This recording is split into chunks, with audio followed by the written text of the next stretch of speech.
automatic settings lang. Kasi pag click mo kung anong binigay ng ilaw, kung anong binigay ng settings na automatic, maganda naman siya. Pero mas maganda pa rin pag manual kasi tatansyahin mo ang tatlong ingredient na yon, yung tawag na triangle exposure. Sa triangle exposure nandun ang ISO, aperture, and shutter speed. Nakinig tayo sa ano ni Boss Leo, tutorial.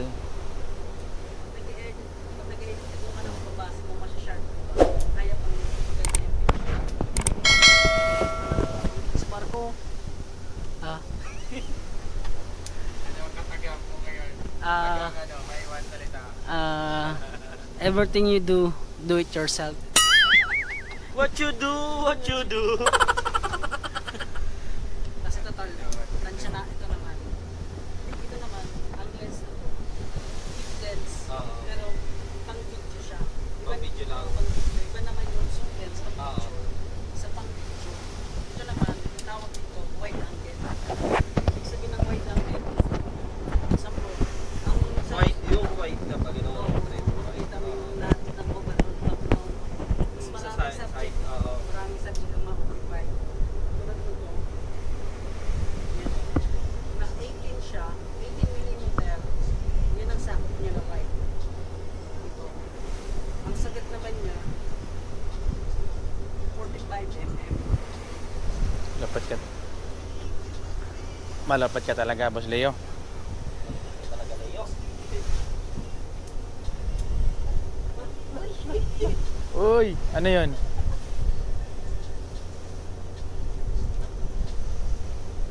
Oh guys, medyo mahalo ng ang ano ngayon, dagat.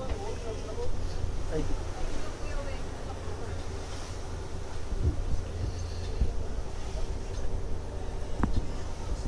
Medyo mahalo ng ano ngayon, dagat. Hindi naman siya ano. Pag malapit ka, hindi mo siya malayo. 7mm. Tama lang, oh. 70mm. 100? Yan po si Wei na yan. Yan yung sumusunod sa yapak ni Boss Leo. Magtatayo rin yata daw yan ng ano, photography studio. Ang kanyang studio, Wei Studio. Yan na. Basta sa photography, tatlong Ah. ano lang yan, pinatawag tayong tatlong Ayun. ingredient. Diba? Tatlong ingredient yan. Aha.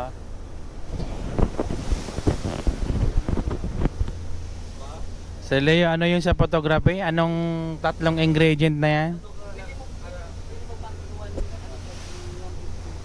So Leo, ano yung mga tatlong ingredient na yan? Ang tatlong ingredient sa photography, this is the basic one, ang triangle exposure, ISO, aperture, and shutter speed. Sa tatlo na yan, diyan kayo maglalaro. For manual settings siya. Pwede naman kayo magano sa mga DSLR camera. May automatic naman diyan. Yan, automatic mode. mo, fast charger kaya. Pag sinet mo tong automatic mode, kung anong capture mo, kung anong ilaw na binigay, yun lang siya. Yun lang makaka-capture mo. Hindi katulad kasi sa mga manual, sa mga pro or mga professional, more in manual sila settings. Kasi natitimpla nila ng maayos ang picture, especially sa post editing. Ibig sabihin, high-end na talaga yan. Oo. Kasi pwede ka, pero okay naman yung yung automatic na mga automatic settings lang. Kasi pag click mo kung anong binigay ng ilaw, kung anong binigay ng settings na automatic, maganda naman siya. Pero mas maganda pa rin pag manual kasi tatansyahin mo ang tatlong ingredient na yon, yung tawag na triangle exposure. Sa triangle exposure nandun ang ISO, aperture, and shutter speed. Yun ang papag-aralan nyo sa photography. Galing yan. Oo. Kailangan, ha? Galing galing. Oo, kasi yan, sample, daylight, maliwanag, ang ISO mo dapat standard 100. Yan. 100 yan para maging Malinaw. Hindi, smooth pa rin. Oo, kasi pag ang ISO kasi ang work niya, yung ilaw na pumapasok sa lente mo. O pag the higher the ISO, nagiging ano siya, grainy. Pangit tingnan yung picture, nagkakaroon ng mga dot-dot na parang sa television baga. O picture. Kaya ang standard na ang ISO is 100 talaga. The lower the ISO, mas better ang capture ng picture. Kaya magko-compare ka naman doon sa dalawa, sa shutter speed at sa aperture. Oh. Sa shutter speed naman, medyo matagal tayo. Okay lang yun, okay lang yun. Oo. Ayan. Basta yun, ibigay ko lang sa inyo. Basta yun na yun. Oo, yun na yun. Sa akin, pindutin lang to. Okay na. Haba mo. Okay guys, ito kasi sila yung mga veterano na sa mahawak na mga Pero legend. mga legend na to sila sa camera. Kaya tayo, wala pa tayong alam sa camera ng mga ginagamit nila eh. Ang alam ko lang dati yung may film eh. Oh, sa my field. Fast charger ako, sir. Tingnan mo kanina. Ito na siya, ang galing. Fast charger. Ito yung una. Ito naman yan. Tapos ito, parang may baboy. Oh. Ana. Si matutay na yan ah. Talaga. Ba't masira ang memory ko? Ano ba Sir Leo ang maituturo mo? Sa mga baguhan, anong masasabi mo? Sa ano, Advice pala. advice sa mga newbie dyan sa photography, sa cellphone, okay naman. Start mo na sa cellphone, panalo yan. Nag-start naman sa lahat ng sa cellphone kung anong meron ka. At nagiging hobbies mo na rin mag-picture, take ng picture. Pero kung gusto mong seryosohin ng photography, yan, kuha ka ng mga available na DSLR or high-end camera. Kasi may DSLR yan. Malaki ang body ng DSLR. Oh. Ito naman yung ano camera for Yeah. for video.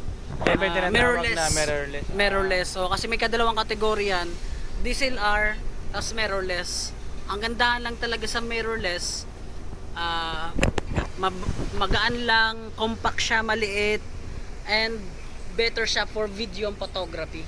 Ang mirrorless. Tapos some of the features ng mirrorless talaga.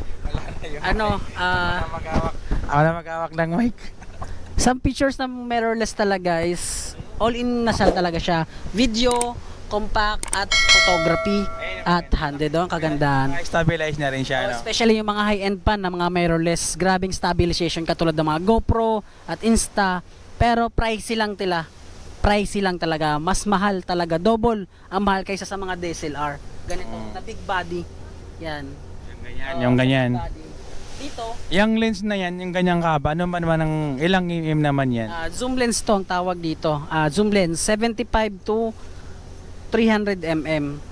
Pag binalik mo, ang zoom lens kasi ang work niya, ayun, zoom, from the word zoom, ay yung malayo, ilalapit niya para mag-clear. Kasi may ibang photography, katulad ng wildlife photography, sport photography, yan, kaya na mga photography person, mga wildlife, syempre kung mag-capture ka ng mga animals, ng mga wild animals, hindi mo kailangan lumapit mismo doon, kasi syempre matatakbo yun sila. Kailangan mo ng zoom lens.